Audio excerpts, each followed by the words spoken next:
10வது மந்திரம் கடைசி பகுதி. யதா பசுரேவம் சதேவானாம் யதா வை பகவ பசவக மனுஷ்யம் புஞ்சுகோ ஏவம் ஏகைகஹ புருஷோ தேவான் புனக்தி ஏகஸ்மினேவ பசௌ ஆதீயமானே அப்ரியம் பவதி கிமு பகுஷோ தஸ்மாத் தேஷாம் தன்ன ப்ரியம் யதேதத் மனுஷ்யா வித்யுஹோ.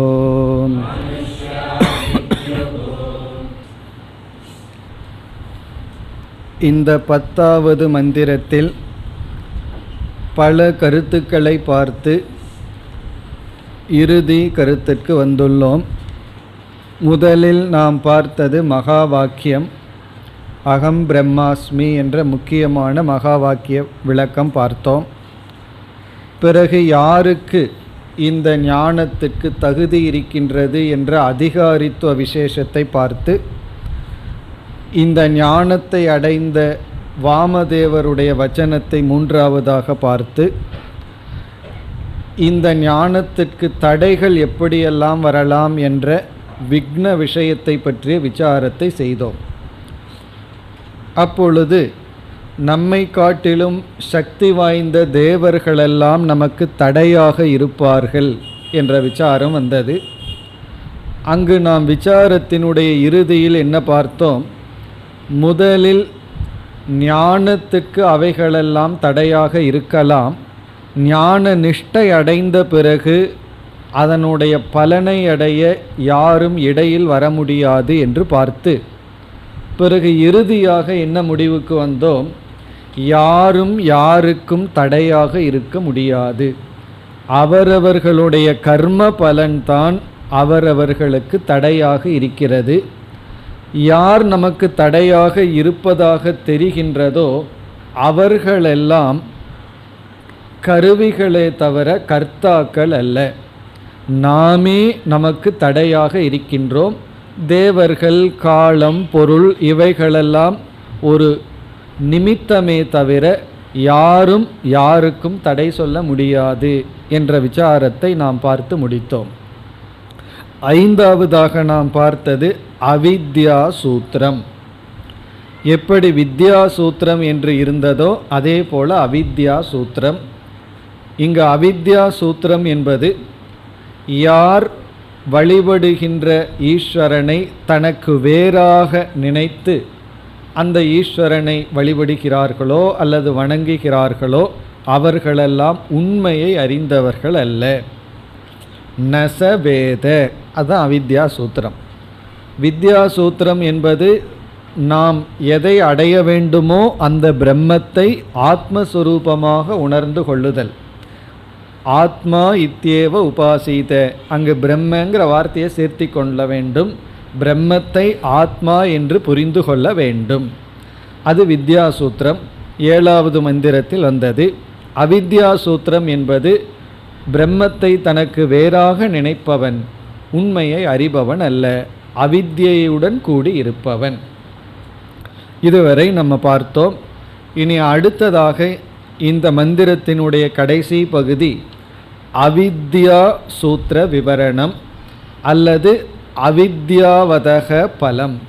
அவித்யை உடையவனுடைய பலன் என்ன, அவனுடைய நிலை என்ன, அஞ்ஞானத்துடன் இருப்பவனுடைய நிலை என்ன என்ற கருத்து வருகின்றது.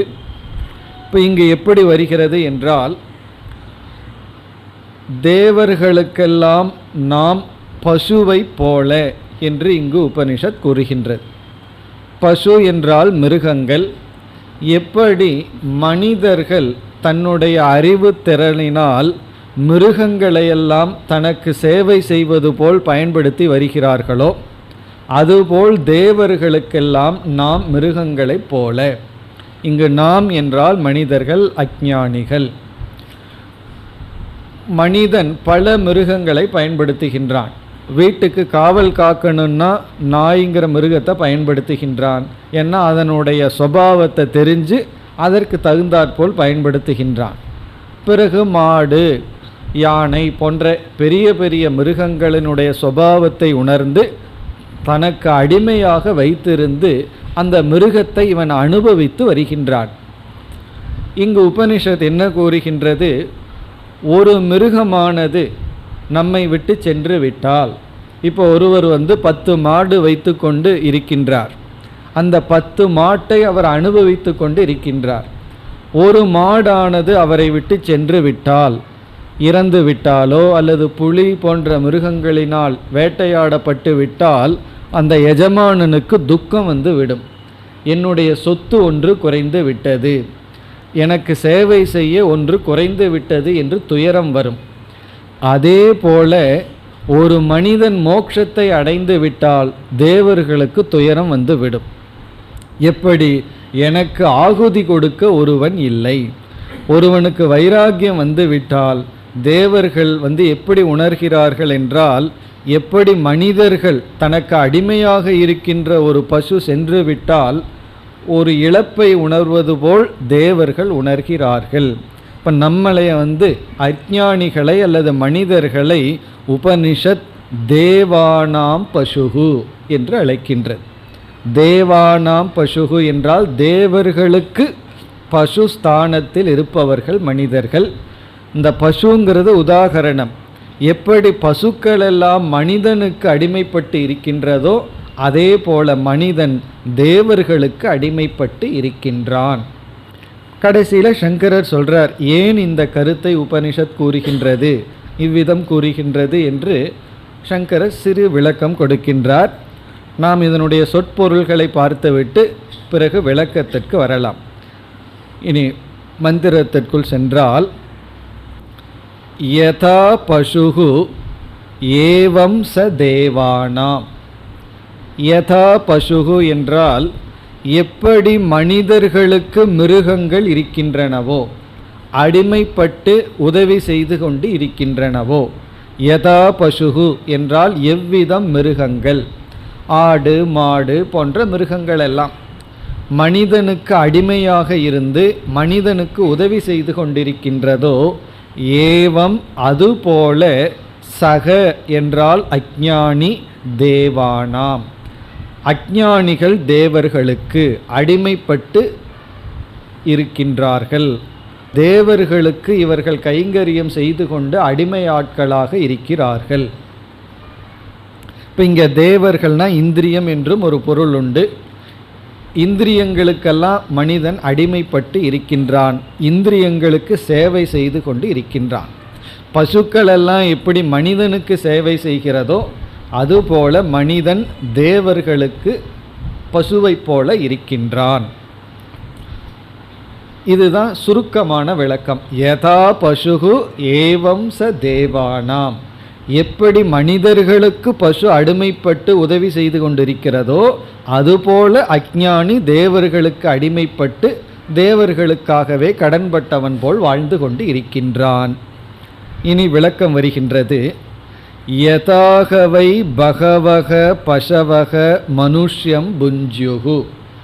யதாகவை எவ்விதம், பகவக பசவக பல மிருகங்கள், நம்ம பயன்படுத்துகின்ற மிருகங்கள் அனைத்தும் மனுஷ்யம் புஞ்சுகு. மனுஷ்யம் புஞ்சுகு என்றால் மனிதனுக்கு உதவி செய்து கொண்டிருக்கின்றதோ, போக பொருளாக இருக்கின்றதோ. புஞ்சுகுண மனிதனுக்கு உதவி செய்து கொண்டு அடிமைப்பட்டு வேலை செய்து கொண்டு இருக்கின்றதோ. ஏவம் ஏகைக புருஷக தேவான் புனக்தி. அதுபோல ஏகைகக புருஷக, ஒவ்வொரு மனிதனும் தேவான் புனக்தின, தேவர்களுக்கு போகத்தை கொடுத்து கொண்டு இருக்கிறார்கள். எப்படி மிருகங்கள் மனிதனுக்கு போகத்தை கொடுத்து கொண்டிருக்கின்றதோ அதுபோல் மனிதன் தேவர்களுக்கு போகத்தை கொடுத்து கொண்டு இருக்கின்றார்கள். யார்? ஒவ்வொரு மனிதனும். இப்போ இந்திரியங்களுக்கெல்லாம் அடிமைப்பட்டு அல்லது தேவதைகளுக்கெல்லாம் ஆகுதி செய்து கொண்டு இருக்கின்றார்கள். இப்போ இந்த நிலையில் என்ன ஆகின்றது என்றால், ஏகஸ்மின்யேவ பசௌ ஆதீயமானே அப்ரியம் பவதி. மனிதன் வளர்த்தி கொண்டிருக்கின்ற தன்னுடைய பசுக்களில் ஒன்று தன்னை விட்டு எடுக்கப்பட்டு விட்டால், அபகரிக்கப்பட்டு விட்டால் இவனுக்கு அப்பிரியம் ஏற்படுகிறது, மனதில் துயரம் ஏற்படுகிறது. என்னுடைய ஒரு சொத்து சென்று விட்டது, எனக்கு அடிமைப்பட்டிருக்கின்ற ஒன்று என்னை விட்டு சென்று விட்டதுன்னு அவனுடைய மனதில் ஒரு அப்பிரியம், அப்பிரியம்னா துக்கம், ஒரு விதமான அன்னீசினஸ் வருகின்றது. இப்போ ஏகஸ்மின்யேவ பசௌ, ஒரு பசுவானது ஆதீயமானே, அந்த காலத்தில் பசு தான் சொத்தாக இருந்தது. ஒருவனுக்கு 100 பசு அல்லது 1000 பசு இருந்தாலும் ஒரு பசு போனாலும் அவனுக்கு துயரம் வந்துவிடும். எனக்கு சேவை செய்கின்ற அல்லது எனக்கு உதவி செய்கின்ற ஒரு பசுவானது சென்று விட்டது. ஆதீயமானேனா தன்னிடமிருந்து எடுக்கப்பட்டு விட்டால். அந்த காலத்து உதாரணம் சொல்கிறார் சங்கரர், மிருகங்களினால் வேட்டையாடப்பட்டு விட்டால், புலி முதலியவைகளெல்லாம் தான் வளர்த்தி கொண்டிருக்கின்ற ஒரு பசுவை அடித்து சென்று விட்டால் அப்ரியம் பவதி, அந்த எஜமானனுக்கு அப்ரியம் ஏற்படுகிறது. கிமு பகுஷு, அப்படி இருக்கையில் எல்லா பசுக்களும் சென்று விட்டால் அவனுக்கு எவ்வளவு துயரம் வரும். அதுபோல இங்கு என்ன புரிந்து கொள்ள வேண்டும், மனிதர்கள், எல்லா மனிதர்களும் தேவர்களுக்கு ஆகுதி கொடுத்து கொண்டு அடிமைப்பட்டு இருக்கின்றார்கள். தனக்கு அடிமையாக இருக்கின்ற ஒரு மனிதன் சுதந்திரத்தை அடைந்து விட்டால், ஞானியாகி விட்டால் தேவர்கள் துயரப்படுவார்கள். அது தேவர்களுக்கு பிடிக்காது. மனிதனே மனிதன் அடிமைப்படுத்தி கொண்டிருக்கின்றான். ஒருவர் மேனேஜிங் டைரக்டராக ஒரு கம்பெனியில் இருக்கார். அவருக்கு கீழே எத்தனையோ பேர் ஆட்கள் வேலை செய்து கொண்டிருப்பார்கள். ஒருவன் நேர்மையாக இருக்கின்றான், நல்லவனாக நன்கு வேலை செய்து கொண்டிருக்கின்றான். அவன் அதை விட ஒரு நல்ல ஜாப் கிடைச்சி போகிறான்னு சொன்னால் யாராவது மேனேஜிங் டைரக்டர் விரும்புவார்களா? அப்ரியம் பவதி, போறானேன்னு சொல்லி. காரணம் என்ன? எனக்கு அடிமைப்பட்டு நேர்மையாக இருந்து உதவி செய்து கொண்டிருந்தவன், என்னுடைய முன்னேற்றத்திற்கு உதவி செய்தவன் என்னை விட்டு சென்று விடுகிறான்னு சொல்லி அவர்களுக்கு அப்பிரியம் ஏற்பட்டு விடும், துயரப்படுவார்கள். சாதாரண ஒரு கிளர்க்கோ அல்லது ஆஃபீஸ் பாயோ போனாலும் கூட அவர்களுக்கு துயரம் வரும். காரணம் என்னன்னா, எனக்கு அடிமையாக இருந்த ஒருவன் என்னை விட்டு சென்று விடுகின்றான் என்ற துயரம் வரும். அதே போல தான் ஒரு ஆசிரமத்துக்கு ஒரு பிரம்மச்சாரி யாரோ போய் சேர்றார். அவர் கர்மயோகம் பண்ணுறன்னு நல்லா உழைத்து கொண்டு இருக்கின்றார். அவருக்கு எவ்வளோ நாள் கர்மயோகம் பண்ணுறது? கொஞ்ச நாள் தான், சித்த சுத்தி வர்ற வரைக்கும். அதற்கப்புறம் கர்மயோகத்தை எல்லாம் நிறுத்தி நான் சாஸ்திரத்தில் ஈடுபடணும், சிரவண மனனத்தில் ஈடுபடணும்னு சொன்னால் அந்த குரு ஞான நிஷ்டனை அடைந்தவராக இருந்தால் சந்தோஷப்படுவார். எதற்காக நான் இந்த ஃபீல்டை உருவாக்கினனோ அதில் ஒருத்தன் வர்றான், முன்னேறி வருகின்றான்னு சொல்லுவார்.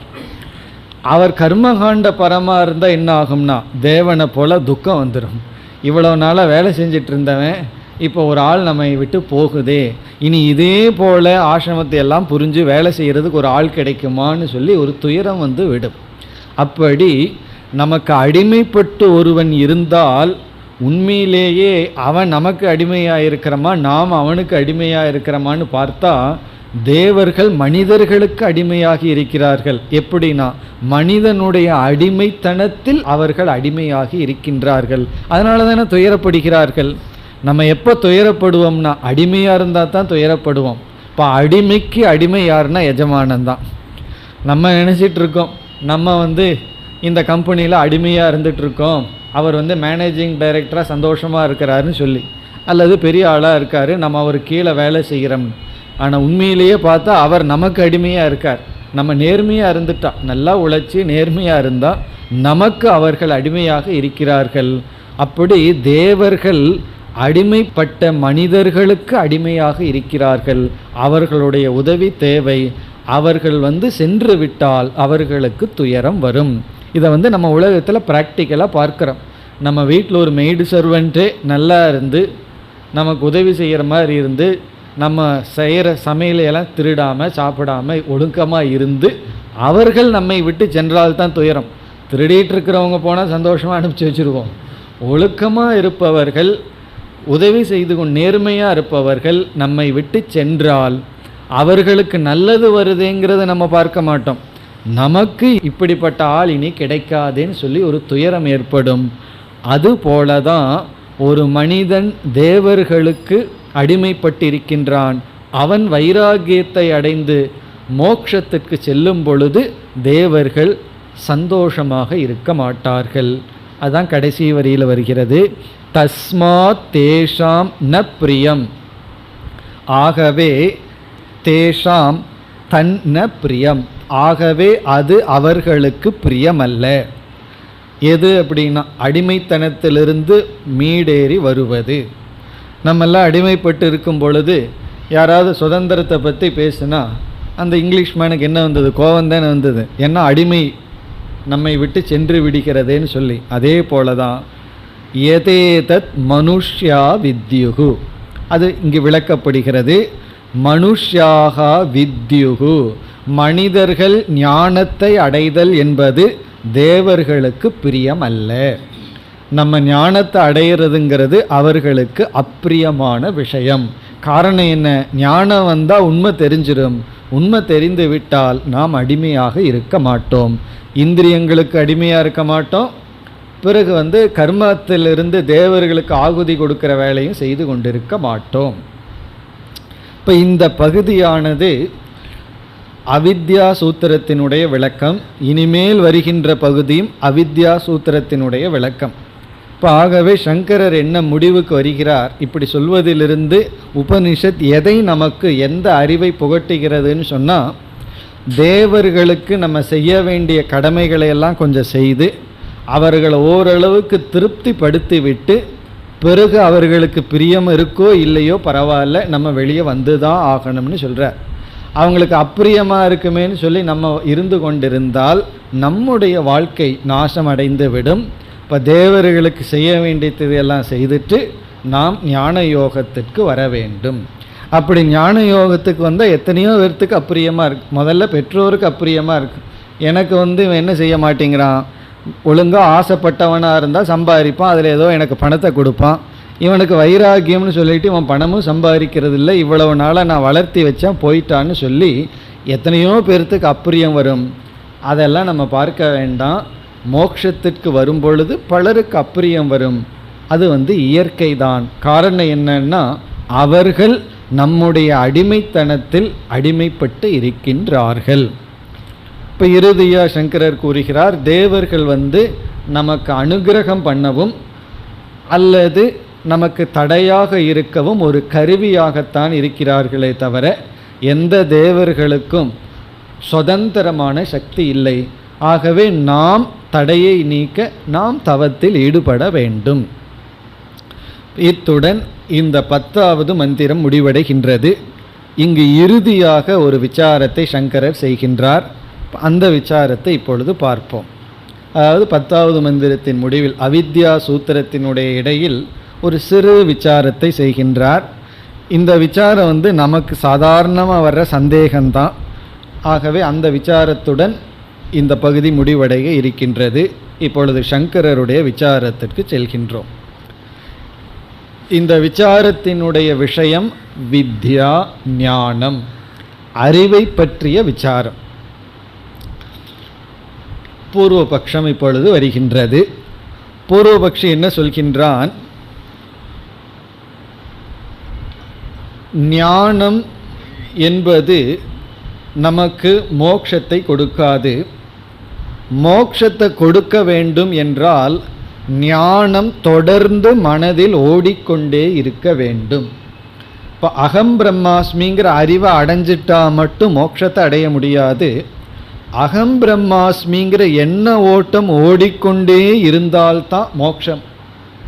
எந்த நேரத்தில் அந்த ஓட்டம் தடைப்படுகிறதோ அப்பொழுது நமக்கு மோட்சம் கிடையாது. அதனால் என்ன சொல்கின்றான் பூர்வபக்ஷி, வித்யா மோட்சத்தை கொடுக்காது, வித்யா பிரத்யய சந்ததி தான் மோட்சத்தை கொடுக்கும். வித்யா பிரத்யயம், பிரத்யயம்னா எண்ணங்கள், வித்யா பிரத்யயம்னு சொன்னால் அறிவை பற்றிய எண்ணம், சந்ததினா அதனுடைய ஓட்டம். அகம் பிரம்மாஸ்மிங்கிற எண்ண ஓட்டம் மனதில் ஓடிக்கொண்டே இருந்தால் தான் ஞானம், அதுதான் மோட்சம். அந்த ஓட்டம் தடைப்பட்டு வேற ஏதாவது எண்ணம் இடையில் வந்து விட்டால், நம்ம அகம் பிரம்மாஸ்மிக்கு அப்பாற்பட்ட எண்ணம் நம்ம மனசில் புகுந்து விட்டதனால் நமக்கு மோட்சம் கிடையாது. அது மோட்சம் அல்ல, சம்சாரத்தில் மீண்டும் விழுந்து விடுகின்றோம்.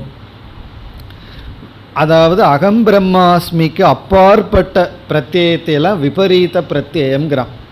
அகம் பிரம்மாஸ்மிங்கிற எண்ணம் ஓடிக்கொண்டே இருக்க வேண்டும். அந்த எண்ணத்தை தவிர வேற ஏதாவது எண்ணம் உள்ள புகுந்துடுதுன்னு சொன்னால் அது விபரீத பிரத்யயம். அப்பொழுது நம்ம சம்சாரி ஆகி விடுகின்றோம். அந்த நேரத்தில் நம்ம முக்தர்கள் அல்ல. இப்படி பலர் நினைத்து கொண்டு இருக்கின்றார்கள். பலர் இந்த சந்தேகம் கேட்பார்கள், இப்போ எண்ண ஓட்டம் ஓடிட்டே இருக்கணுமா? ஞானிகளுக்கெல்லாம் எப்பொழுதுமே அகம் பிரம்மாஸ்மின்னு சொல்லிகிட்டே இருப்பார்களா? அவர்கள் இட்லி சட்னி சாம்பார் இதையெல்லாம் பார்க்கும்போதும் கூட அகம் பிரம்மாஸ்மிங்கிறது தான் எண்ணம் வருமா? வேறு எண்ணம் வந்துடாதா? அப்படி ஏதாவது இப்போ ஊறுகாயின்னு ஒரு எண்ணம் வந்துட்டால் போச்சு, மோட்சம் போயிடுது. காரணம் என்ன? அகம் பிரம்மாஸ்மிக்கு அப்பாற்பட்ட எண்ணம் உள்ளே போயிடுது. இப்படி அவர்கள் கருத்து. ஆகவே என்ன சொல்கிறார்கள், மோட்சங்கிறது ஜீவன் முக்திங்கிறதெல்லாம் கிடையாது. ஏன்னா ஜீவன் முக்தனாக இருக்கும் பொழுது எல்லா நேரத்திலையும் அகம் பிரம்மாஸ்மின்னு ஓடிக்கொண்டு இருக்க முடியாது. இப்போ எல்லா எண்ணமும் அகம் பிரம்மாஸ்மின்னு சொன்னால் நம்ம ஒரு ரோடையும் கூட கிராஸ் பண்ண முடியாது. காரணம் என்ன? எல்லா நேரத்துலையும் அகம் பிரம்மாஸ்மின்னா முன்னாடி என்ன வருதுன்னு தெரியாது, எங்கே போகணும்னு தெரியாது. அப்போ விவகாரம் பண்ணிட்டு ஒருத்தன் முக்தனாக இருக்க முடியாது. இப்படி பலருடைய கருத்து, வேதாந்த படித்தவங்களுக்குள்ளேயே இப்படி ஒரு கருத்து இருக்குது. சாதாரணமாக ஒரு அஞ்ஞான அவஸ்தையில் எப்படி ஒரு மக்களோட வாழ்ந்து கொண்டு இருக்கிறார்களோ அதுபோல் ஒரு ஞானியினால் இருக்க முடியாது. சாதாரணமாக இருந்து கொண்டும் முக்தனாகவும் இருக்க முடியாது. காரணம் என்னன்னா, வித்யா மோட்சத்தை கொடுப்பதில்லை, வித்யா சந்ததி தான் மோட்சத்தை கொடுக்கும். அப்படி என்றால் மோட்ச அவஸ்தையில் இருப்பவர்கள் யார் என்றால், எந்த விவகாரமும் செய்யாமல் நிர்விகல்பக சமாதியில் அமர்ந்து கொண்டு அந்த மனதில் அகம் பிரம்மாஸ்மிங்கிற விருத்தி ஓடிக்கொண்டு இருக்கிறது தான் மோட்சம். இப்போ ஜீவன் முக்திங்கிறது கிடையாது. ஒருவன் ஜீவன் முக்தன் அல்லன்னு எப்படி சொல்லலான்னா, என்னை போல் ஏதாவது விவகாரம் பண்ணிகிட்டு இருந்தான்னா அவன் ஜீவன் முக்தன் அல்ல. இப்போ கண்ணை மூடி அமர்ந்து கொண்டு வேற எந்த எண்ணமும் வராமல் எப்பொழுதும் அகம் பிரம்மாஸ்மிங்கிற எண்ணத்திலேயே இருந்து கொண்டு சமாதியில் இருக்கிறது தான் முக்தி. பிறகு அவன் கடைசி எண்ணமும் அந்திய பிரத்யயம்னு ஒன்று சொல்கிறான். கடைசி ஞானமும் அகம் பிரம்மாஸ்மியாக இருக்கணும். அந்த ஞானத்தோடு அவன் உயிரை விடணும். அவன் விதேக முக்தியை அடைவான். இப்போ இவன் ரெண்டு பிரத்யயத்தை சொல்கிறான், ரெண்டு ஞானம், ரெண்டு எண்ணங்கள். ஒன்று சந்ததி, இனி ஒன்று அந்திய பிரத்யயம். அந்திய பிரத்யயம்னா கடைசி ஞானம். நாம் உயிரை விடும் பொழுது எந்த விருத்தி எண்ணம் கடைசியாக வருதோ அதுதான் அடுத்த நிலைக்கு காரணம். என்ன பகவான் கீதையிலையும் சொல்லியிருக்கார். அப்போ இவனுடைய கடைசி எண்ணம் அகம் பிரம்மாஸ்மின்னு இருக்கணும். அந்த கடைசி எண்ணம் அகம் பிரம்மாஸ்மின்னு இருந்து பிறகு இவன் சமாதி அவஸ்தையில் அகம் பிரம்மாஸ்மிங்கிற எண்ணங்கள் ஓடிக்கொண்டே இருந்தால் தான் மோட்சம். வேற எண்ணங்கள் விட்டால் அது மோட்சம் அல்ல, அது சம்சாரம். இப்படி பலர் நினைத்து கொண்டு இருக்கின்றார்கள். நமக்கு இந்த சந்தேகம் வரும். இப்போ அகம் பிரம்மாஸ்மிங்கிற ஞானம் நம்ம மனசில் ஓடிட்டே இருக்கணுமா, அல்லது அதை மறந்துட்டு சாதாரணமாக விவகாரம் பண்ணலாமா? சரி, அகம் பிரம்மாஸ்மிங்கிறத மறந்துட்டு விவகாரம் பண்ணேன்னா நான் சம்சாரி ஆயிடுறேன், கோபம் வந்துடுது, பொறாமை வந்துடுது, இதெல்லாம் விடுகின்றது. அப்போது அகம் பிரம்மாஸ்மிங்கிற எண்ணம் ஓடிட்டே இருக்கணுமே. இந்த சந்தேகத்தை தான் இங்கே சங்கரர் தெளிவுபடுத்துகின்றார். இதெல்லாம் பார்த்தா ஏதோ டெக்னிக்கல் தேவையில்லாத விசாரம் மாதிரி நமக்கு தெரியும். ஆனால் நமக்கு ப்ராக்டிக்கலாக வர்ற சந்தேகம்தான் இது. நம்ம ஞானத்தை அடைஞ்ச உடனே ஞானம் ஓடிட்டே இருக்கணுமா, அல்லது ஞானம் ஒரு இடத்துல இருந்துட்டு சாதாரணமாக விவகாரம் பண்ணுறோம். தேவையான நேரம் பொழுது மட்டும் அந்த ஞானம் வரலாமா? அதுதான் கேள்வி. இனி சங்கரருடைய பதில். இப்போ கேள்வி என்ன, சந்தேகம் என்ன, பூர்வபக்ஷியினுடைய கருத்து என்ன? அகம் பிரம்மாஸ்மிங்கிற எண்ண ஓட்டம் ஓடிட்டே இருக்கிறது தான் ஜீவன் முக்தி. அந்த ஓட்டத்துக்கு ஒரு தடை ஏற்பட்டு வேற எண்ணம் வந்துட்டால் அது விபரீத பிரத்யயம், அது சம்சாரம். கடைசி எண்ணம் அகம் பிரம்மாஸ்மின் இருந்து இறந்தால் அவன் விதேக முக்தி அடைகின்றான். இப்போ ஜீவன் முக்திங்கிறது ப்ராக்டிக்கலாக கிடையாது, விதேக முக்தி தான் இருக்குது. இனி சங்கரருடைய பதில். இப்போ சங்கரர் அந்த பூர்வபக்ஷியிடமே ஒரு கேள்வியை கேட்கின்றார். என்ன கேள்வின்னு சொன்னால், இதுக்கு பேர் விகல்பம்னு சொல்லி இதுவா அதுவான்னு கேட்டு கடைசியில் நம்ம பதில் சொல்வது. இப்போ என்ன கேள்வி அவனிடம் கேட்கின்றார்? பிரம்மத்தை பற்றிய அஞ்ஞானம் நமக்கு போக வேண்டும். இது நம்ம சித்தாந்தி அல்லது சங்கரர் இந்த பூர்வபக்ஷியிடம் கேட்கின்ற கேள்வி. பிரம்மத்தை பற்றிய அஞ்ஞானம் நமக்கு நிவர்த்தி ஆகணும். அஞ்ஞானத்தினுடைய தன்மை என்னன்னா, அது சென்று விட்டால் வராது. ஒரு அறிவை நம்ம அடையிற வரைக்கும் தான் கஷ்டம், அடைஞ்சிட்டா அந்த ஞான நிலை பெற்று விட்டால் நம்ம விட்டு போகாது.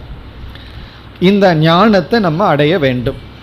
இப்போ இந்த ஞானத்தை அடையணும்னா என்ன? அஞ்ஞானம் நீங்கணும், பிரம்மத்தை பற்றிய அஞ்ஞானம் நீங்கணும். இப்போ அந்த பூர்வபக்ஷியிடம் கேட்கின்றார், இந்த அஞ்ஞானத்தை நீக்கிற ஞானம் இருக்கே, அது நீ சொல்கிற கடைசி எண்ணந்தான் அஞ்ஞானத்தை நீக்குதா அல்லது அந்த சந்ததி நீக்குதான்னு கேட்குறார். அந்திய பிரத்யயம் அஞ்ஞானத்தை நீக்குதா அல்லது சந்ததி அஞ்ஞானத்தை நீக்குதா? இந்த கேள்வியை நல்லா புரிஞ்சுக்கணும். இப்போ இங்கே கேள்வி என்னன்னு சொன்னால், இந்த பூர்வபக்ஷி என்ன சொல்கிறான், கடைசி ஞானம் சாகும் பொழுது என்ன ஒரு கடைசி விருத்தி இருக்கே, அந்த விருத்தி அகம் பிரம்மாஸ்மின்னு இருந்தால் தான் இறந்ததுக்கப்புறம் விதேக முக்தி கிடைக்குதுன்னு சொல்கிறான். ஆனால் சாஸ்திரம் என்ன சொல்லுது? பிரம்மத்தை பற்றி அறியாமல் நீங்குனா முக்தின்னு சொல்லுது.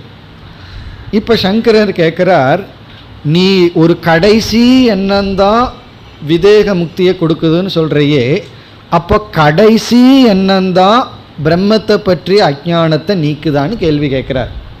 இப்போ அகம் பிரம்மாஸ்மிங்கிற எண்ணம் இப்போ வந்தாச்சு. இறப்பதற்கு முன்னாடி கடைசியிலே அகம் பிரம்மாஸ்மின்னு ஒரு எண்ணம் வருது. அந்த கடைசி எண்ணந்தான் பிரம்மத்தை பற்றி அஞ்ஞானத்தை நீக்குதா? ஏன்னா பிரம்மத்தை பற்றி அஞ்ஞானம் போயிடுதுன்னா மோட்சம், ஞானம் வந்தாச்சுன்னு அர்த்தம். நீ என்ன சொல்கிற? கடைசி எண்ணந்தான் மோட்சத்தை கொடுக்குதுன்னு சொல்கிற.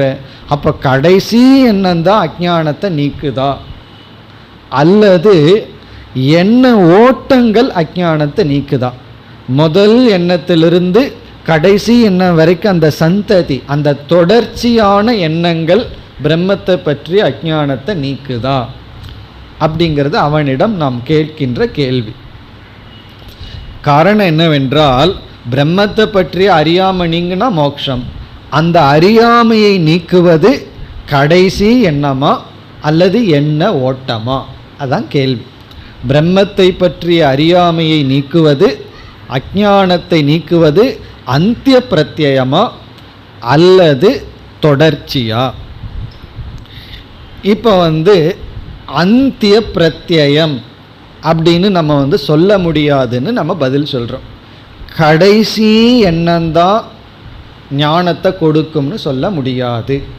இப்போ இந்த சந்தேகம் ஏன் வருதுன்னு சொன்னால், நம்ம முதல்ல பாம்பை பார்க்குறோம், அங்கே இருக்கிறது பாம்பு தான். முதல் எண்ணம் வருது, அது ஏதோ மாலை அப்படிங்கிற ஒரு எண்ணம் வருது, கார்லண்ட் மாலை தான் அப்படி கிடக்குதுன்னு பார்க்குறோம். பிறகு சற்று கவனமாக பார்க்கும் பொழுது தண்ணீரினுடைய தாரை அப்படின்னு நமக்கு தெரிகிறது. பிறகு நம்ம பார்க்குறோம் அது பாம்பாக தெரியுது. உடனே நம்ம அந்த இடத்துலேருந்து ஓடி விடுகின்றோம். முதல்ல நம்ம என்ன பார்க்குறோம்? உண்மையால் பாம்பு தான் இருக்குது. பொதுவாக கயிற்றுல பாம்பை பார்ப்போம், இங்கே பாம்பே இருக்குது ஆனால் பாம்பை பார்க்கலை. பாம்பை பார்க்காதனால தைரியமாக அங்கே நின்றுட்டுருக்கோம். அங்கே இருக்கிறது பாம்பு தான். தைரியமாக நம்ம நிற்கிறதுக்கு காரணம் அது பாம்புன்னு தெரியல. முதல் எண்ணம் அது ஒரு மாலை அப்படின்னு தெரியுது. இரண்டாவது எண்ணம் அங்கே ஒரு தண்ணீர் தான் அப்படி இருக்கோன்னு தெரியுது. கடைசி மூன்றாவது என்ன, பாம்புன்னு தெரியுது, உடனே அந்த இடத்துலேருந்து நம்ம ஓடி விடுகின்றோம். அப்போது கடைசி எண்ணம் தானே சரியான ஞானத்தை கொடுக்குது. அப்படி ஞானத்தை கொடுத்ததுனால தானே பயந்து ஓடுறோம். அல்லது கயிற்றை பார்த்து பாம்புன்னு நினைக்கிறோம், முதல்ல பயந்துக்கிறோம், பிறகு கடைசி என்ன சொல்லுது, இது கயிறுன்னு சொல்லுது, அல்லது பாம்பாக இருந்தால் பாம்புன்னு சொல்லுது. அதற்கு மேல் புதிய ஞானம் அங்கு வராது.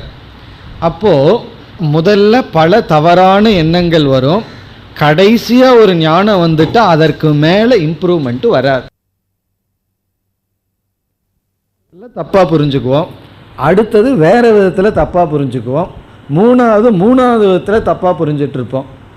கடைசியாக சரியாக புரிஞ்சிட்டதற்கு அப்புறம் அதற்கு மேலே புரிஞ்சுக்கிற விஷயம் ஒன்றும் இல்லை, ஏன்னா சரியாக புரிஞ்சிட்டோம். அப்படி இந்த அந்திய பிரத்யம்னு ஒன்று இருக்குது. பல தவறான எண்ணங்களெல்லாம் முதல்ல வரும், கடைசியில் சரியான ஞானம் நமக்கு வரும். இது நம்மளுடைய ப்ராக்டிக்கல் லைஃப்லேயே இப்படி வரும். முதல்ல தப்பாக புரிஞ்சிருப்போம், அதற்கு பிறகு வேறு விதத்தில் தப்பாக புரிஞ்சுட்டு என்ன சொல்லுவோம் தெரியுமா, இப்போ தான் சரியாக புரிஞ்சுட்டேன்னு சொல்லுவோம். அதற்கு பிறகு வேறு விதத்தில் தப்பாக புரிஞ்சுட்டு இப்போ தான் சரியாக புரிஞ்சுட்டேன்னு சொல்லுவோம். கடைசியில் சரியாக புரிஞ்சிட்டோம்னு வச்சுக்குவோமே, அதற்கு பிறகு ஒரு உறுதி நமக்கு வரும். அதுக்கு மேலே சொல்லிகிட்டு இருக்க மாட்டோம், புரிஞ்சாச்சுன்னா இதுதான் அப்படின்னு புரிந்து கொள்வோம். அப்படி பூர்வபக்ஷியினுடைய கருத்து இந்த அந்திய பிரத்யம் இருக்கே அதுதான் நமக்கு மோட்சத்தை கொடுக்கும். இப்போ சங்கரர் கேட்குறார், கடைசி அகம் பிரம்மாஸ்மிங்கிற எண்ணம் தான் உனக்கு மோட்சத்தை கொடுக்குமா, அல்லது முதல் அகம் பிரம்மாஸ்மிங்கிற எண்ணத்திலிருந்து அந்த தொடர்ச்சி மோட்சத்தை கொடுக்குமா? அதற்கு நம்முடைய பதில், கடைசி பிரத்யம்தான் கொடுக்கணுங்கிற அவசியம் இல்லை. ஏன்னா அவன் ஏற்கனவே சொல்லிவிட்டான், முதல் பிரத்யமும் அகம் பிரம்மாஸ்மி தான், அதனுடைய தொடர்ச்சியும் அதே அகம் பிரம்மாஸ்மி தான், அதில் மாற்றம் இல்லை. ஆகவே அஞ்ஞானத்தை நீக்குவது கடைசி பிரத்யம்ங்கிறதல்ல, அஞ்ஞானத்தை எது நீக்கும்னா அந்த விருத்தியினுடைய விஷயந்தான் அஞ்ஞானத்தை நீக்கும். அந்த விருத்தியினுடைய விஷயத்தை சரியாக புரிஞ்சிட்டோம்னா நம்மளுடைய அறியாமை நீக்கப்படுகிறது. அப்போ இங்கே சங்கரர் பதில் சொல்கிறார், அஞ்ஞானம் நீங்க காரணம் கடைசி பிரத்யம் அல்ல. கடைசிங்கிறதே ஒரு ரிலேட்டிவ் டேர்ம் தான். அதாவது ஒருவர் ஒரு சாவியை தொலைச்சிட்டார், இப்போ 10 இடத்துல தேடி இருக்கார், 11வது இடத்துல கிடைச்சிருக்கு. அப்போ அவர் கேட்குறாரு, எனக்கு ஏன் கடைசியில் கிடைக்குது அப்படின்னு. இப்போ கடைசிங்கிறது என்ன, இவர் 3வது இடத்துல கிடைச்சிருந்தாலும் அதே வார்த்தை தான் சொல்லுவார், எனக்கு கடைசியாக கிடைச்சது. 20வது இடத்துல கிடைச்சாலும் கடைசின்னு சொல்லுவார். இந்த கடைசிங்கிறதுக்கு அர்த்தமே கிடையாது. கடைசிங்கிறதுக்கு அர்த்தம் என்னென்னா சரியாக புரிஞ்சுக்கிறது தான் கடைசிங்கிறது. அப்படி அகம் பிரம்மாஸ்மிங்கிற அந்திய பிரத்யம் நல்லா நீ சொல்லாதே, எப்பொழுது சரியாக புரிஞ்சிட்டியோ அதோட முடிவடைகிறது. அந்த ஞானந்தான் அஞ்ஞானத்தை நீக்குதே தவிர கடைசி பிரத்யங்கிற பேச்சை எடுக்காதுன்னு பதில் சொல்கிறோம். இப்போ கடைசி காலத்தில் கடைசி எண்ணந்தான் நமக்கு மோட்சத்தை கொடுக்கும்னு சொல்லாதே, எப்பொழுது சரியான ஞானம் வருதோ அந்த ஞானம் மோட்சத்தை கொடுக்கும். அதான் நம்முடைய பதில். இப்போ கடைசி பிரத்யம் கடைசியாக இருக்கிறதுனாலேன்னு சொல்ல முடியாது, விஷயத்தை பொறுத்து. முன்னாடி பாம்பு இருந்ததுன்னா பாம்புங்கிற ஞானம் மனசில் வந்தால் அது கடைசி பிரத்யம் ஞானம். கயிறு இருந்ததுன்னா கயிறுங்கிற ஞானம் வந்ததுன்னா அது கடைசி பிரத்யம், அது ஞானம். இங்கே கடைசிங்கிற பேச்சுக்கு இடமில்லை. ஒருவன் முதல் முறையாக பார்க்குறான், முதல்லையே சரியாக புரிந்து கொண்டால் அது முதலும் கடைசியும் ஒன்றாக்கி விடுகிறது. இப்போ விஷயந்தான் நமக்கு முக்கியம் என்று இந்த கடைசிங்கிற பேச்சுக்கு வராதுன்னு சொல்கிறார். பிறகு இரண்டாவது தொடர்ச்சி. அந்த தொடர்ச்சி தான் அஞ்ஞானத்தை நீக்குமா என்றால், இந்த சந்ததிங்கிறது ஒரு பொருள் அல்ல, தொடர்ச்சிங்கிறது ஒரு பொருள் அல்ல. பரம்பரைன்னு சொல்கிறோம், பரம்பரைங்கிறது ஒரு வஸ்து அல்ல, ஒரு கான்செப்ட், நம்ம மனதில் இருக்கிற ஒரு எண்ணம். ஆகவே சந்ததி அப்படிங்கிறதே ஒன்று கிடையாது. இதெல்லாம் மாண்டூக்கியத்தில் பார்த்துருக்கோம். சந்ததி தொடர்ச்சிங்கிறதே ஒன்று கிடையாது. ஆகவே அகம் பிரம்மாஸ்மிங்கிற ஞானம் எப்பொழுது ஏற்படுகிறதோ அப்பொழுது அஞ்ஞானம் நீங்குகிறது. பிரம்மத்தை பற்றிய அஞ்ஞானம் நீங்குகின்றது. அது நீ கடைசின்னு சொல்லாத, சந்ததின்னு சொல்லாதன்னு நம்ம பதில் சொல்கின்றோம். பிறகு பூர்வபக்ஷி கேட்குறான், சரி அகம் பிரம்மாஸ்மிங்கிற ஞானம் எனக்கு வந்தாச்சு, வந்ததற்கு அப்புறம் உலக சம்பந்தமான எத்தனையோ எண்ணங்கள் எல்லாம் வருது, கடமைகளெல்லாம் இருக்குது, எத்தனையோ எண்ணங்கள் எல்லாம் எனக்கு வருது. அந்த எண்ணம் அகம் பிரம்மாஸ்மிக்கு விபரீதமாக இருந்து என்னை மீண்டும் சம்சாரி ஆக்குகின்றதே அப்படின்னு கேட்கும் பொழுது நம்முடைய பதில் என்னவென்றால், இப்போ அகம் பிரம்மாஸ்மிங்கிற எண்ணம் பாரமார்த்திகமான பிரம்மத்தை பற்றியது.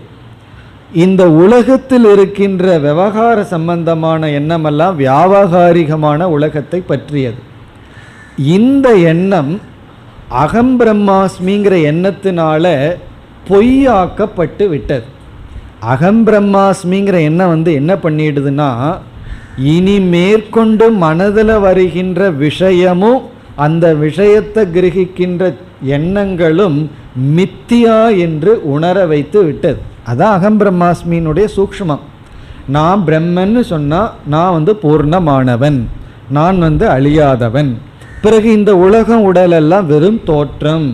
அகம் பிரம்மாஸ்மிங்கிறதுல ஜெகத் மித்தியாங்கிறது கலந்து விட்டது. இப்போ அகம் பிரம்மாஸ்மிங்கிற அறிவு பிறகு தோன்றுகின்ற, ஏற்கனவே தோன்றின, தோன்றிக்கொண்டு தோன்ற இருக்கும் அனைத்து எண்ணங்களையும் பொய் என்று உணர வைத்து விட்டது.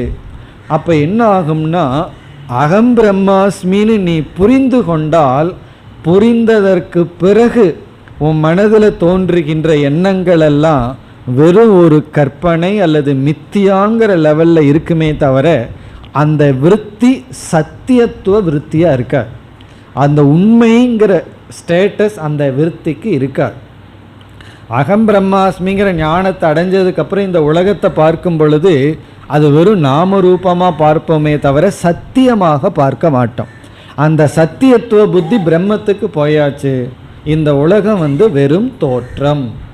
அப்படி அகம் பிரம்மாஸ்மிங்கிறதுக்கு பிறகு எவ்வளவு எண்ண ஓட்டங்கள் வந்தாலும் அந்த எண்ண ஓட்டங்களில் சத்தியத்துவம் என்ற சாரம் இருக்காது.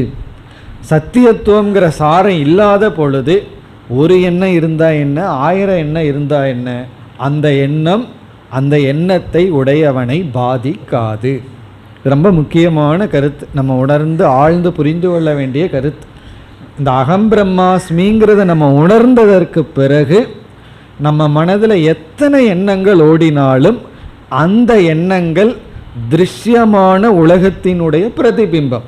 எண்ணங்கள்ங்கிறது என்ன, இந்த உலகம் சூக்ஷ்ம ரூபமாக இருக்கிறது எண்ணம். இந்த அகம் பிரம்மாஸ்மிங்கிற ஞானம் உலகத்தையே பொய்யாக்கி விட்டது. உலகமே பொய்யானதற்கு பிறகு பொய்யான உலகத்தினுடைய பிரதிபிம்பம் அது எப்படி உண்மையாக முடியும்? அதுவும் பொய்யாகத்தான் இருக்கும். இப்போ பார்க்கப்படும் பொருள் பொய்யினா பார்க்கப்படும் பொருளிலிருந்து ஏற்படுகின்ற விருத்திகளும் பொய் தான், உண்மை அல்ல. யாராவது நம்ம திட்டுனா அது பொய், உண்மை அல்ல. யாராவது அவமானப்படுத்துகிற மாதிரி பேசினா அதுவும் பொய். எல்லாமே பொய்யுங்கும் பொழுது எந்த எண்ணம் நம்ம சுட முடியும், நமக்கு துயரத்தை கொடுக்க முடியும்னா அந்த எண்ணத்தில் சத்தியத்துவம் இருக்க வேண்டும். உண்மைங்கிற புத்தியோடு அந்த எண்ணம் இருந்தால் தான் அது நம்மை துயரப்படுத்த முடியும். இப்போ மனதில் ஓடுகின்ற எண்ணங்களுக்கு துயரப்படுத்த வேண்டும் என்றால் அந்த எண்ணங்களில் சத்தியம் என்ற ஒரு உணர்வு புத்தி இருக்க வேண்டும். அகம் பிரம்மாஸ்மிங்கிற ஞானம் சத்தியத்துவ புத்தியை எடுத்து விடுகிறது. ஆகவே ஞானத்திற்கு பிறகு எவ்வளவு எண்ணங்கள் இருந்தாலும் அது நம்மை பாதிக்காது. அதனால தான் ஞான நிஷ்டை அடைந்தவர்களுக்கு எந்த சாதனையும் கிடையாது.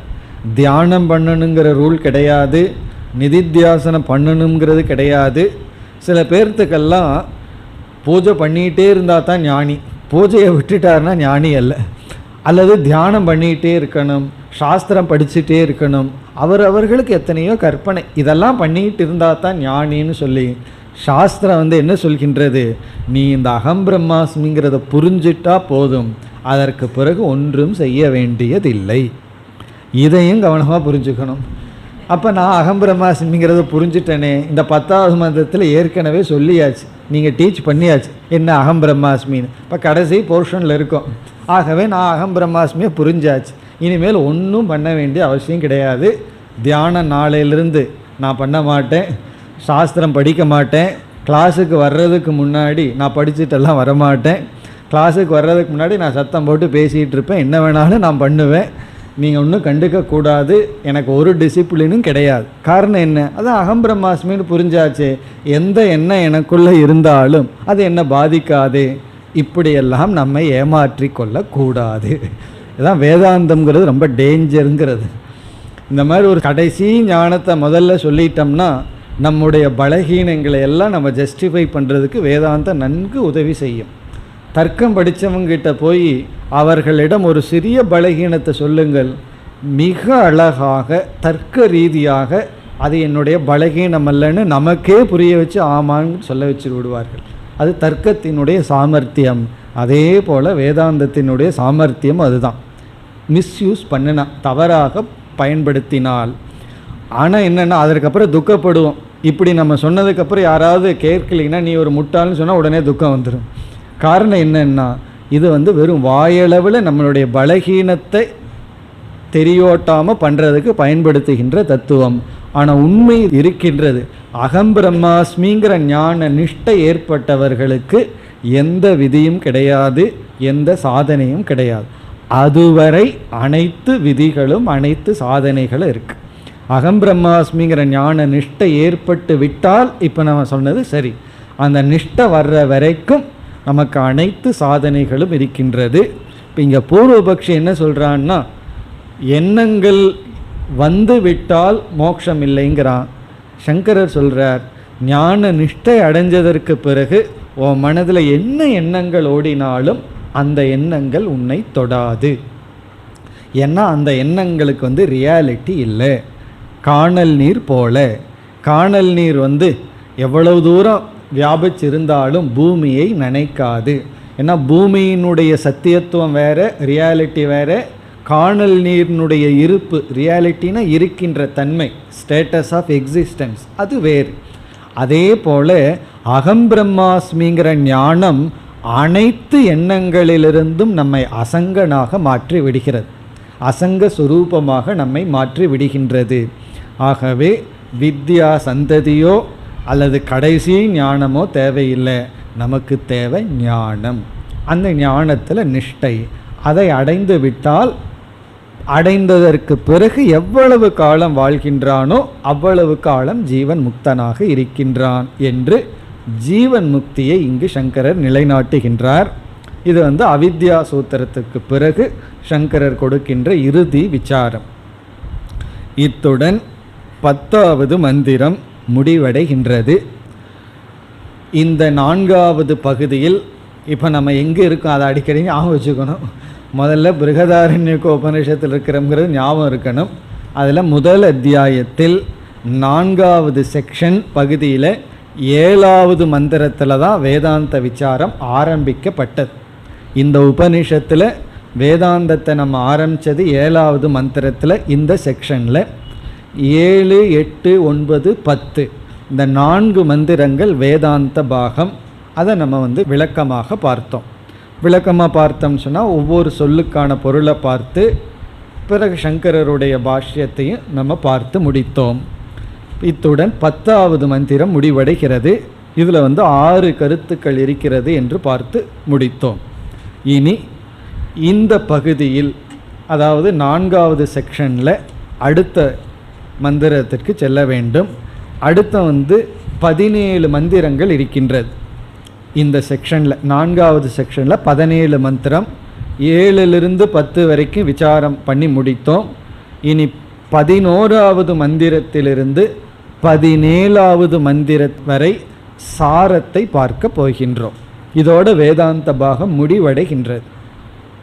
கொஞ்சம் ரெஸ்ட். இனிமேல் கொஞ்சம் தூரம் தள்ளி தான் வேதாந்தம் வரப்போகின்றது. அதுவரை நம்ம என்ன பார்க்க போகிறோம்? வேர்டு ஃபார் வேர்டு மீனிங் பார்க்காம சாராம்சத்தை பார்க்க போகின்றோம். ஆகவே 4வது செக்ஷனில் 11 முதல் 17 வரை இந்த பகுதியினுடைய கடைசி மந்திரம் வரை சாராம்சத்தை பார்க்க போகின்றோம். அதில் என்ன முக்கியமான கருத்தோ அதை மட்டும் நம்ம பார்க்க போகின்றோம். இந்த பகுதி அனைத்தும் அவித்யா சூத்திர விளக்கம். அடுத்த செக்ஷனும் அதற்கு அடுத்த செக்ஷனும் அவித்யா சூத்திர விளக்கம்னே சங்கரர் சொல்கிறார். அவித்யா சூத்திர விளக்கம்னா அவித்யா சம்பந்தமான உலக சம்பந்தமான கருத்து தான். பிரம்மன் கொஞ்ச நாளைக்கு இனி வரமாட்டார். அகம் பிரம்மாஸ்மியை 10வது மந்திரத்தோடு நிறுத்தி வச்சுட்டு இனி மற்ற கருத்துக்கள் எல்லாம் வர இருக்கின்றது. தேவானாம் பசுகு என்ற கருத்து விளக்கப்படுகின்றது, அல்லது அவித்யா சூத்திர விளக்கம். சாராம்சத்தை தான் பார்க்க போகின்றோம். அதில் 11வது மந்திரத்திலிருந்து 14வது மந்திரம் வரை உள்ள சாரத்தை இப்பொழுது எடுத்துக்கொள்வோம். இப்போ இனி என்ன வருகிறது என்றால், ஒருவன் அஞ்ஞானியாக இருந்தால், இவ்வளவு நேரம் ஞானியை பற்றி விசாரம், இனி அஞ்ஞானியை பற்றி விசாரம். அந்த அஞ்ஞானி என்ன செய்ய வேண்டும்? அஞ்ஞானி என்ன செய்ய வேண்டும்னு என்ன பதில் சொல்லணும்? அஞ்ஞானத்தை நீக்கணும். இப்போ அஞ்ஞானி என்ன பண்ணணும்னா அஞ்ஞானத்தை நீக்கணும். அஞ்ஞானத்தை நீக்கணும்னா ஞானத்தை அடையணும். ஞானத்தை அடையணும்னா விசாரம் பண்ணணும். விசாரத்தை செய்து ஞானம் வரணும்னா என்ன? தகுதியை அடைய வேண்டும். இப்போ அஞ்ஞானி முதல்ல என்ன அடையணும்னா தகுதியை அடைய வேண்டும். அதுதான் கஷ்டம்.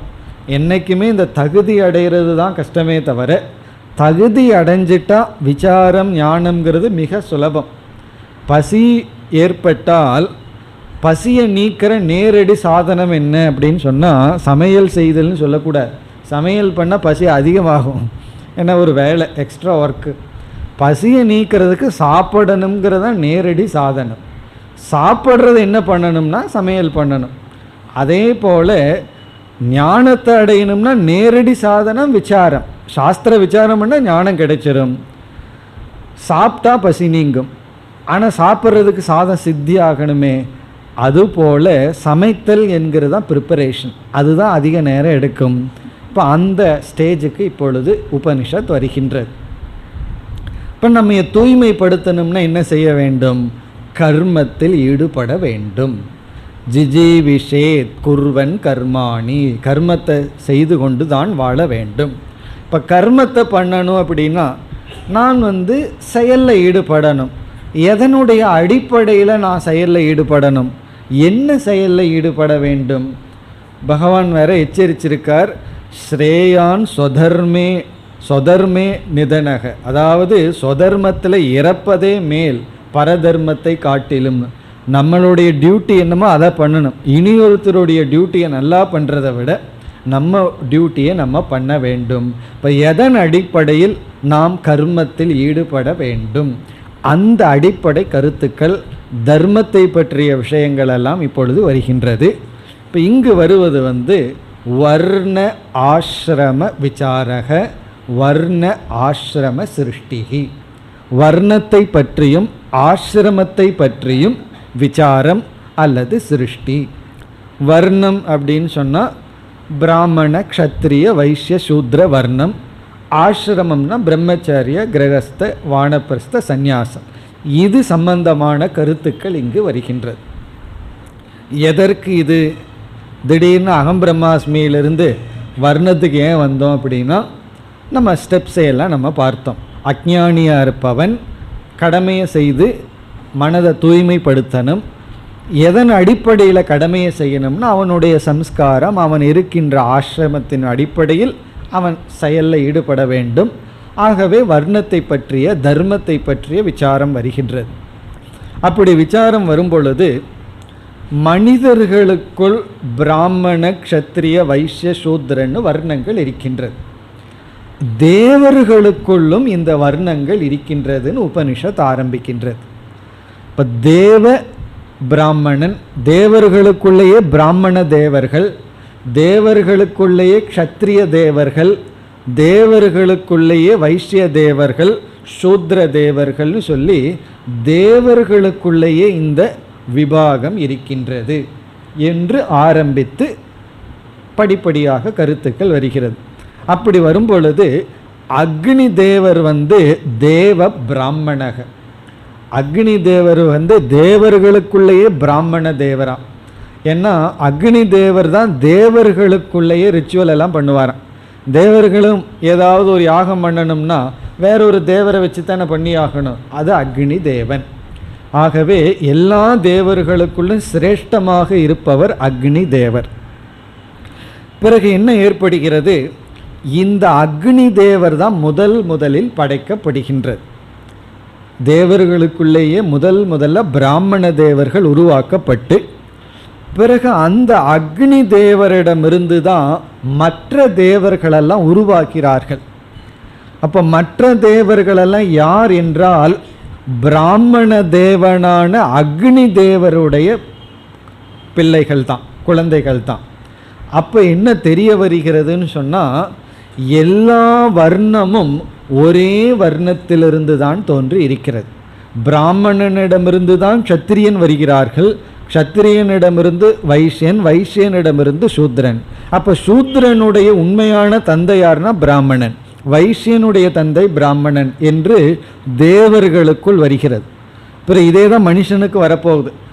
அக்னி தேவன் மனிதனுடைய பிராமணனை படைப்பான், அப்படியெல்லாம் வர இருக்கின்றது.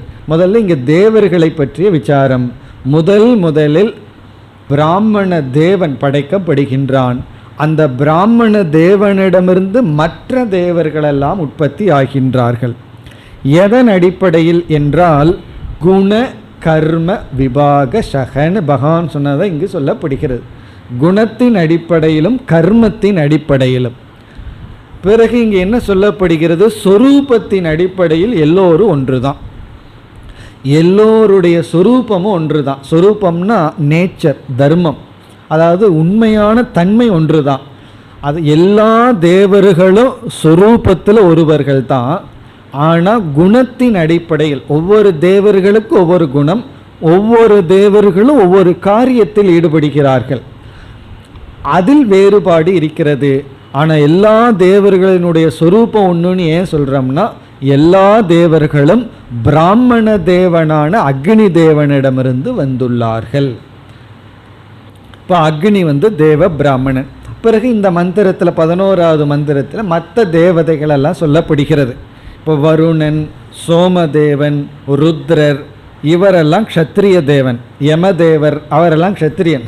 பிறகு யமதேவர் எங்கே இருப்பார், அவர் க்ஷத்திரியனாக தான் இருப்பார், எல்லாத்தையும் கட்டுப்படுத்த.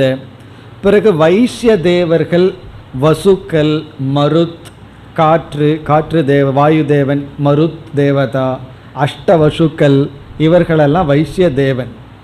பிறகு பூமி தேவதான்னு சொல்கிறோமே, பூமா தேவின்னு, அது சூத்ர தேவதா. இவ்விதம் இந்த தேவர்களெல்லாம் வர்ணத்தின் அடிப்படையில் பிரிக்கப்பட்டு இருக்கின்றார்கள். அதில் அக்னி, மற்ற தேவர்களெல்லாம் வைஷ்ய தேவன், சூத்ர தேவன் என்றெல்லாம் பிரிவு இருக்கின்றது. இப்போ இதை கூறியதற்கு பிறகு 14வது மந்திரத்தில் ஒரு அழகான முக்கியமான கருத்து வருகின்றது. அது தர்மத்தை பற்றிய கருத்து, தர்மத்தினுடைய லட்சணம். 14வது மந்திரத்தில் 2வதுல ஒரு வரி இருக்கு, ரொம்ப முக்கியமான வரி.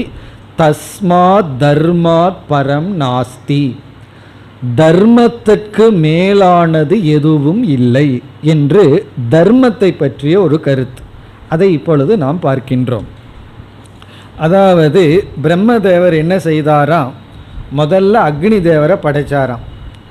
படைச்சிட்டு இந்த உலகத்தை பார்க்கும் பொழுது இந்த உலகத்தில் ஒரு செழிப்புமே இல்லையா, வெறும் பிராமணர்கள் மட்டும் படைக்கப்பட்டால் யாருக்கு மந்திரம் ஓதுறது, என்ன செழிப்பு இருக்கும்? உடனே என்ன நினைத்தாராம், செழிப்பு வர வேண்டும், ப்ராஸ்பரிட்டி வரணும்னு சொல்லி அடுத்த வர்ணத்தை படைத்தார். க்ஷத்திரிய வர்ணத்தை படைத்து க்ஷத்திரிய தேவர்களையெல்லாம் படைத்தாராம். அதோட செழிப்பு வரவில்லை.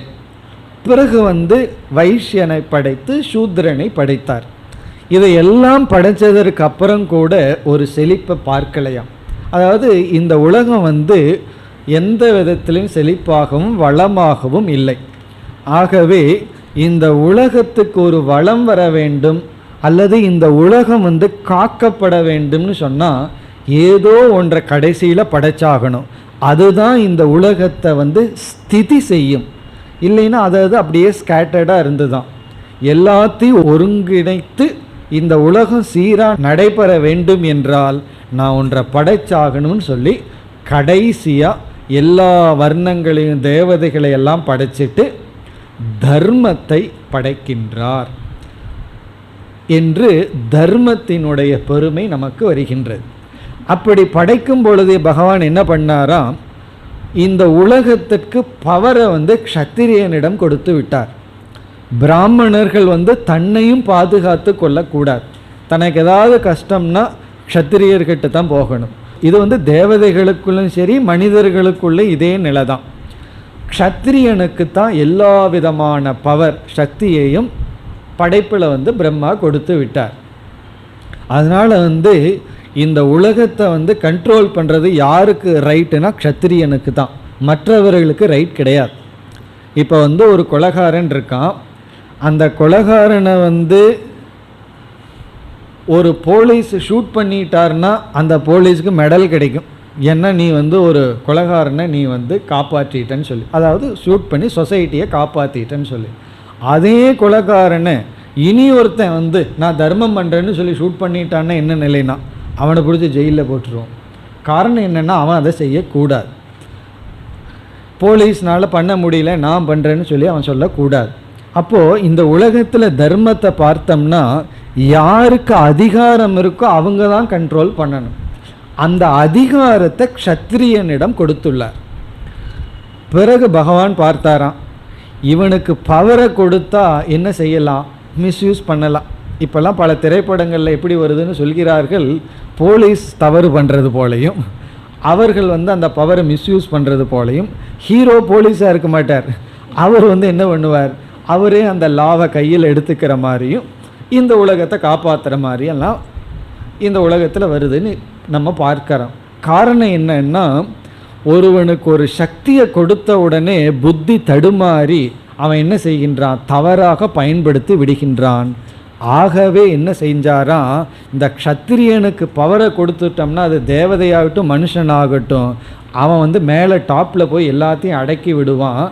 அதனால் க்ஷத்திரியனை விட இனி ஒரு தத்துவத்துக்கு ஒரு பவர் கொடுக்கணும், அதுதான் தர்மம். இப்போ தர்மத்துக்கு முரண்பாடாக யார் போனாலும் அழிந்து விடுவார்கள். க்ஷத்திரியனுக்கு முரண்பாடாக போனால் அழிஞ்சு விடுவோம். இப்போ போலீஸ்கிட்ட போய் ஏதாவது வாழாட்டினோம்னா என்ன பண்ணுவான்னா நம்ம அவன் அழிச்சிடுவான். ஆனால் அந்த போலீஸை என்ன பண்ணுறார், க்ஷத்திரியனே தர்மத்துக்கு மீறி போயிட்டான்னா அவனே அழிந்து விடுவான். ஆகவே ஒருவருக்கு ஒரு சக்தியை கொடுக்கும் பொழுது அந்த சக்தியே அவனை அழிச்சிரும், அல்லது அந்த சக்தியை வச்சுட்டு அவன் மற்றவர்களை அழித்து விடுவான். ஆகவே அதற்கு மேலே வியாவகாரிக உலகத்தில் ஒன்று இல்லை, அது என்னன்னா தர்மம் என்று தர்மத்தை இறுதியாக இறைவன் படைத்து தர்மப்படி தான் வாழ முடியும். தர்மந்தான் இந்த உலகத்தை காக்கின்றது. இப்போ தர்மத்துக்கு லட்சணம் க்ஷத்ரஸ்ய க்ஷத்ரம், க்ஷத்ரியனுக்கு க்ஷத்ரியமாக இருப்பது தர்மம் என்று மிக நுண்ணிய அழகான கருத்து வந்துள்ளது. மேலும் இதனுடைய விளக்கத்தை அடுத்த வகுப்பில் தொடரலாம். ஓம் பூர்ணமத பூர்ணமிதம் பூர்ணாத் பூர்ணமுதச்யதே பூர்ணஸ்ய பூர்ணமாதாய பூர்ணமேவாவசிஷ்யதே. ஓம் சாந்தி சாந்தி சாந்தி.